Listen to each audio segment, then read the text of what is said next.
Donc ces derniers jours, l'opinion publique de la région est sensibilisée sur l'incident qui a perturbé les Jeux de Gênes de l'océan Indien qui se déroulent actuellement aux Seychelles. De quoi s'agit-il? D'une provocation française. La charte de jeu pose des conditions à la participation des Mahorais aux Jeux. Pas de drapeau, pas d'insigne français. Faute d'avoir pu obtenir la levée de ces conditions, la France cherche toujours à passer outre. Dans son habitude, une loi, un règlement n'est valable que si elle va dans le sens de ses visées colonialistes. Donc là, cette charte ne lui convient pas. Et donc, elle ne veut pas la respecter. Elle s'est battue pour l'obtenir, mais une fois qu'elle l'a obtenue, elle veut passer outre. Elle veut continuer à progresser dans son entreprise de pérennisation ou d'annexion définitive de l'île comorienne de Mayotte, ce qui ne se produira jamais.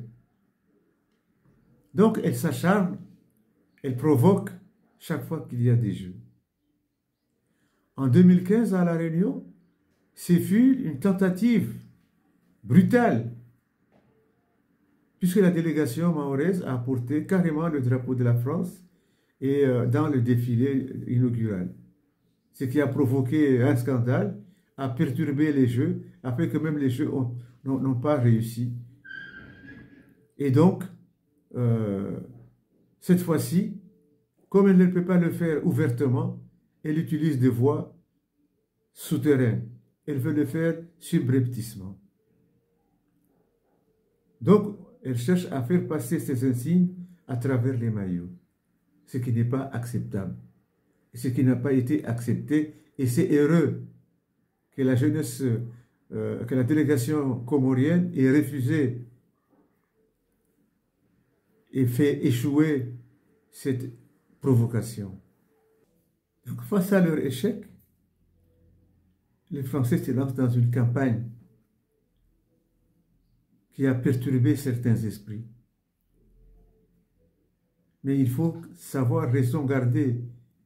Il ne faut pas qu'on se laisse manipuler par le double standard français. On nous dit que politique et sport ne doivent pas être mêlés. Mais qui nous dit ça? Les Français?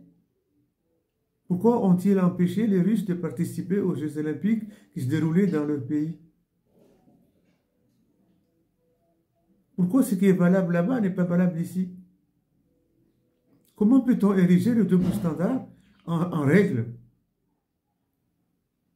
Quand c'est bon pour eux, c'est bon. Quand c'est pas bon pour eux, c'est pas bon. C'est pas la loi. Et on le voit bien sur d'autres terrains. Et on voit bien jusqu'où ça va. Donc il ne faut pas qu'on se laisse embobiner par des absurdités de ce genre. Mais ce qui me paraît le plus important, c'est la manière de comprendre la situation que nous vivons depuis 2005. Depuis que Azali a concédé que la jeunesse mahoraise puisse participer aux Jeux des îles en tant qu'entité indépendante. Il faut vraiment reconnaître que là, il y a quelque chose de très particulier.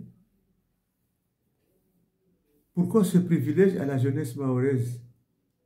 Puisque la jeunesse de Nzouani, de Moali et de Gazidja ne peut pas le faire.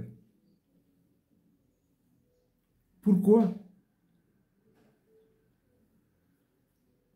On doit se rappeler que si la Réunion participe aux Jeux,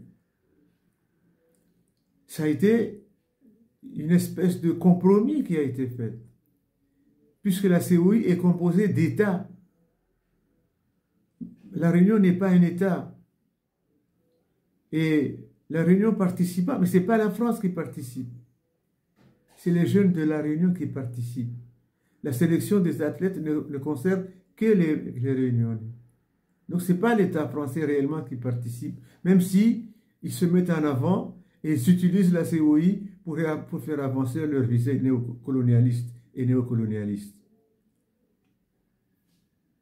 Donc, cette question de la participation des jeunes de Mahorais aux Jeux des îles n'est pas quelque chose de simple qui doit être examiné de façon unilatérale. Donc, nos compatriotes mahorais ne doivent pas se laisser abuser par une propagande. Donc, pourquoi la France serait-elle représentée par deux entités distinctes? Cela ne se voit nulle part, dans aucune manifestation internationale impliquant des pays. Un pays ne peut pas avoir deux voix. Mais ce sont toujours les usages français dans ces colonies et ces anciennes colonies. C'est cette démarche impériale qui pousse le monde à bout et qui fait que la France est rejetée partout. Je crois que après 50 ans, il serait bon de faire un point de tous les côtés. Où en sommes-nous? Est-ce que l'archipel des Comores a progressé? Et vers où? Est-ce que les conditions de vie des uns et des autres s'est réellement améliorées? Ou c'est plutôt les en haut de tous les bords qui tirent bien les ficelles, qui savent bien tirer les marrons du feu et de tous les feux, feux allumés par la même puissance impérialiste? Où réside l'avenir de l'archipel des Comores? Je crois que la question est importante et la jeunesse mahoraise, comme celle des autres îles, doit se la poser sincèrement, réfléchir en toute indépendance, penser à son avenir et à celui de ses enfants et nous engager dans une voie de réconciliation, de retrouvailles, pour faire de notre archipel un pays prospère et uni. Prospère parce qu'il est uni et qu'il compte sur ses propres forces pour avancer.